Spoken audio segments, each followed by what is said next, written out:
Oh, you're here. Good. I was hoping for company. You see, I've got stories, dark ones, chilling ones, the kind that keep you up at night. Mythical creatures, curses, horrors you can't escape. Shall we begin? Don't worry, I won't bite. Much. Have you ever seen a gorgeous woman insisting on marrying a poor, unattractive bachelor? Let me tell you a story an elder from my hometown shared with me. Back in the early 1980s, there was a place called Peach Blossom Village beneath a ridge called Sidowling. At that time, all the nearby villages were still pretty poor, especially compared to the city. But even among villages, some were better off, those with more land and more people. In Peach Blossom Village, there was one particularly poor household. It was just Auntie May, a 48-year-old widow, her 19-year-old daughter, Lily, and her 26-year-old son, Ken. Ken and Lily's dad had passed away about 3 years earlier from an illness. The family had sold everything to pay for treatment and still owed money to friends and relatives. Ken was already 26 and still unmarried, which was a big deal in the countryside. Almost shameful. Auntie May was desperate and asked around constantly for matchmakers to help, but their family wasn't just poor. Ken was also short, chubby, and not good looking. Several matchmaking attempts failed immediately once girls heard it was him. Eventually, Auntie May came up with an idea. She decided to visit the Who family in the village. They were even poorer, with 2 unmarried kids, 25-year-old Jenny and her 30-year-old brother Carl. Carl had polio as a child, so one of his legs was weak and he could only do light farm work. Their father was bedridden with tuberculosis, constantly coughing.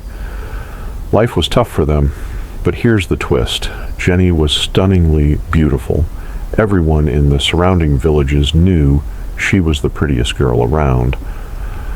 But because of her family's situation, no one dared marry her, so Auntie May made a bold proposal. Let's not look down on each other. My son Ken can marry your daughter Jenny, and my daughter Lily can marry your son Carl. 2 problems solved at once. No dowries, no bride prices, and 2 couples married in one go. The Who parents thought it over. It made sense. Ken was hardworking even if he was ugly, and Lily had even gone to high school and was now a local elementary school teacher. When Auntie May told her kids, they weren't thrilled, especially Lily. She didn't know Carl at all, and he had trouble walking. But for her brother's sake, she agreed to the deal. Ken, seeing his sister sacrifice so much, also gave in.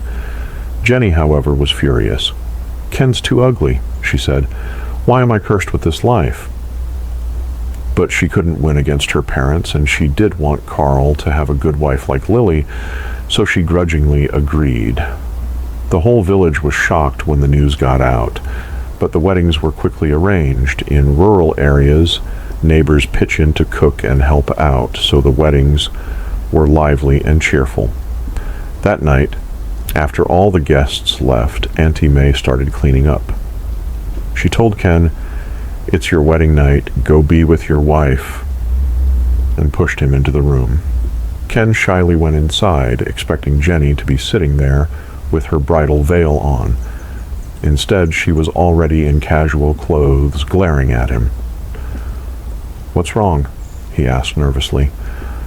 Jenny stepped forward and said bluntly, "I never agreed to this marriage. I only went through with it because I had no choice, but I'm telling you now, I'm not staying. I already have someone. His name is Jack, and I'm 3 months pregnant with his baby." Ken was stunned. He knew Jack, everyone did. Jack was known as the local troublemaker, always getting into fights. He'd even been in jail for brawling the year before. Ken started to speak. Jenny, I know we don't really know each other, and I'm not good enough for you, but you and Jack, Jenny cut him off. Jack and I are running away tonight. We're going to start a new life elsewhere. Don't try to stop us. Ken saw the determination in her eyes and just nodded. Okay, Jenny, if that's what you want, I won't stop you. Jenny was caught off guard by how easy he made it. She even felt a bit moved. She opened the window and called, "Jack, come in." Turns out Jack had been outside the whole time with a knife, ready to kill Ken if he refused to let her go. Ken was terrified. Good thing he didn't try anything. Jack jumped in through the window and said, "Ken, don't take this personally. I'm taking Jenny and leaving. You'll find another wife someday." Then the two of them grabbed some blankets and clothes, bundled them up, and disappeared into the night. The next morning, Auntie May found out Jenny was gone. Ken told her the truth, and she completely broke down. Furious, she stormed over to the Who house and let them have it. The Who family was just as shocked and ashamed. Lily, who had just married into the Who family, was angry too. "If Jenny's gone, then my brother's marriage is ruined. Why should I stay? I'm leaving too." The Who parents begged and cried. "We'll find a new wife for Ken, even if we have to borrow money to do it." Auntie May realized Lily couldn't just go back home. Back then, divorced women were stigmatized and rarely remarried, so she agreed to wait and see if they could really fix things. The whole village heard about Jenny running off with Jack, and everyone cursed them behind their backs.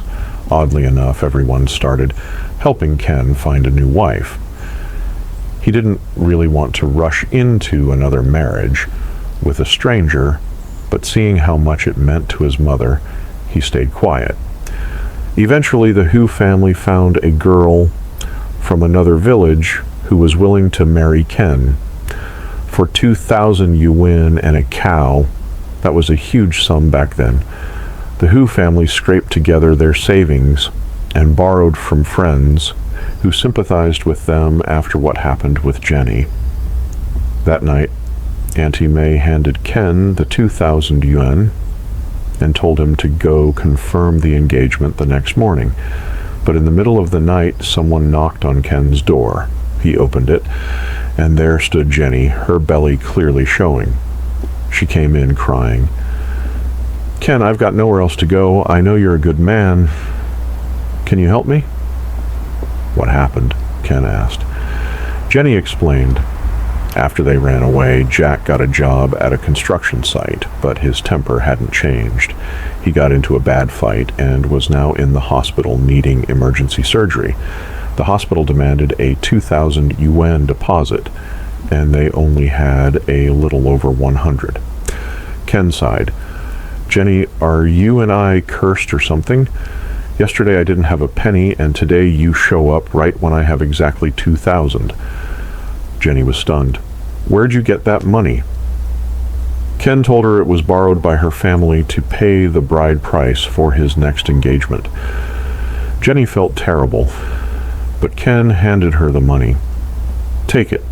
It's a life or death situation, and your baby can't grow up without a father." Jenny looked at Ken with tears in her eyes. She realized just how kind he was and thought to herself, if I had married him in the first place, maybe I wouldn't be suffering like this now. But life doesn't let you undo your choices. Jenny took the money, thanked him, and left. The next morning, Ken told his mother that a thief had broken in and stolen the money. Auntie May was so devastated she fainted on the spot. When she woke up, she cried her heart out, wailing that their family was cursed. And just like that, the marriage deal was off. Life had to go on. One day, someone in the village offered Ken a small job: take a cart full of medicinal herbs to the town pharmacy. Easy work and decent pay. Ken thought, why not?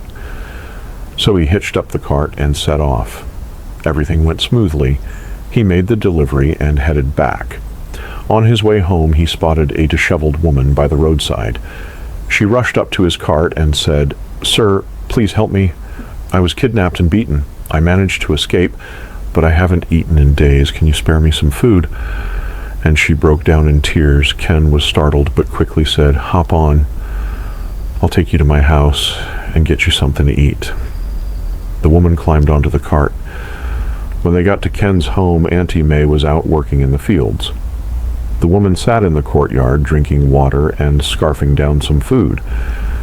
Her face was dusty and smudged, but she explained her name was Anna. She was from the city of Taiyuan and had been drugged and kidnapped while out with a friend. She was sold to the countryside, but managed to escape. Ken offered to take her to the police, but she said, "No need. My family's already reported it. I just need to get home."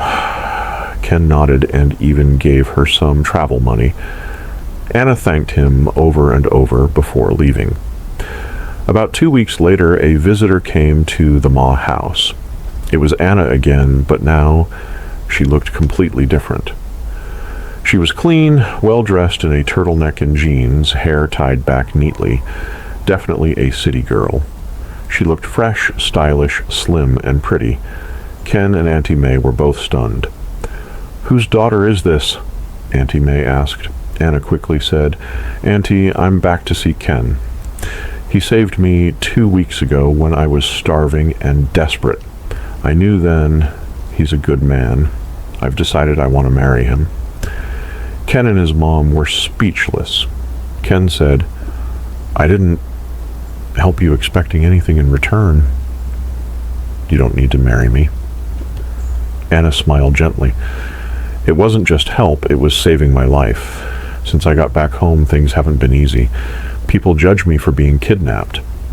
I've already told my family I want to marry a good man and live a quiet life." They agreed. "I even brought my household registration book." She pulled it out of her bag to show them. Auntie May finally snapped out of her daze. "You're saying you want to be my daughter-in-law? You're so pretty, and you don't even want a dowry? Honey, that's great news. Ken's a good man. You'll be happy with him."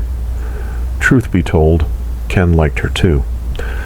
Compared to the village girls he'd known, Anna was like sunshine. Bright, cheerful, and full of warmth. It was like she lit up their whole rundown home. Anna moved in, but since they weren't married yet, she shared a room with Auntie May. Over the next few days, she proved she wasn't afraid of hard work. Even though she was a city girl, she handled farm chores like a pro, feeding pigs, fetching water, starting fires, and cooking.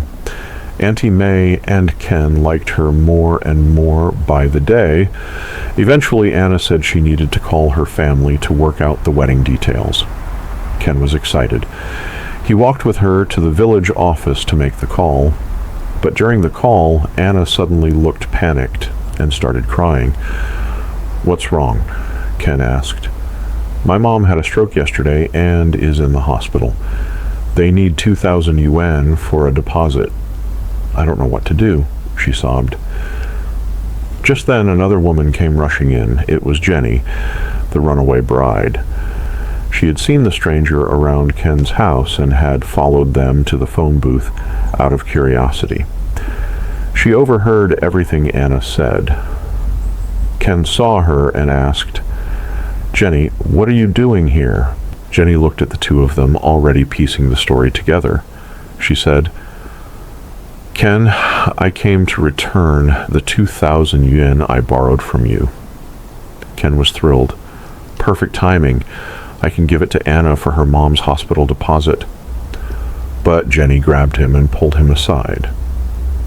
"Ken," she said seriously, "I didn't just come to return the money. I want to come back and be your wife.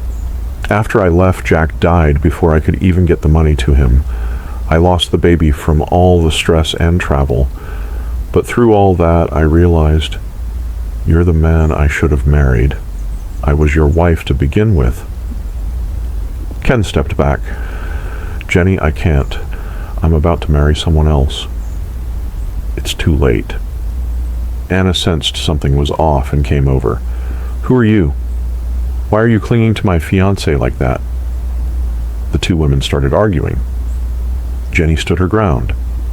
She truly loved Ken now and wasn't going to give up, but Ken stayed loyal to Anna. He told Jenny, "Stop this nonsense, just leave the money and go." Jenny stared at them for a long moment. Then she said coldly, "I can't give you the money now. Wait at home, I'll go get it." So Ken and Anna went home. Ken tried to comfort her. "Don't worry. Once Jenny brings the money, everything will be fine." A few hours later, 3 police cars pulled up outside their house. Auntie May and Ken were stunned, but Anna immediately panicked. She stood up and ran, only to be tackled and cuffed by police on the spot. That's when the truth came out. Her name wasn't Anna. The ID and registration book were fake. She was part of a scam ring that specialized in posing as runaway victims, tricking men into marriage, and stealing money. The police had been tracking her for a while. Ken felt like a complete fool. The dream girl from the city was nothing but a fraud. Just then, Jenny came back. She had gone to the police. Being more worldly than Ken, she had suspected something was wrong the moment she heard Anna's phone call, and she was right. Anna was a wanted criminal. As the police left with Anna in custody, Jenny turned to Ken and smiled. "So, can I come home now and be your wife?" Auntie May looked at her. This woman had hurt Ken once, but today she had saved him. She grabbed Jenny's hand and said, "Of course you can. Just no more foolishness, okay?" Ken looked at his wife, then smiled too. And from that day forward, they finally lived a peaceful, happy life.